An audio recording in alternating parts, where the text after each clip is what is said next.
Ayan, touchdown tayo dito sa North Caloocan. Ito yung gagawin natin. Ayan, Toyota Revo. Papalitan natin siya. Naisipan ni Bossing 9 inches Android yung ikabit dito. So, ito. Silipin natin. Ayan. O, nakita nyo naman kung paano baklasin to. Tara, umpisa na natin. Mga tornilyo yung kailangan nyo tanggalin dito, okay? So ayan, natanggal natin yung dashboard. Ito yung dashboard ng Revo ni Bossing. Ayan. Tapos ito yung kasama ko, nagkakabit na ng reverse cam sa likod para maaga tayo matapos. Ito yun. So, yan, 4 na screw lang din yung tatanggalin. Actually, yung isa wala no, kasi nabuksan na yan. Tapos ito, ayan, tanggalin lang natin yan. Tapos, linya na tayo. So ayan, tapos na tayo mag-install. Ito yung kinalabasan. 9 inches Android nga pala yung inabil ni Bossing sa atin. Ayan. Tignan nyo mga Bossing kung paano yung diskarte natin. Ayan o. Napakalinis niyan. Wala kang makikitang siwang dyan.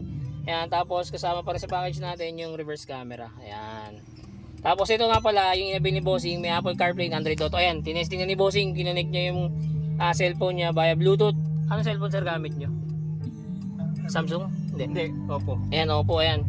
Ayan, Android phone yung gamit ni Bossing. Ito, naka Android Auto tayo. Wireless yung kanya, gumana sa wireless. Ayan.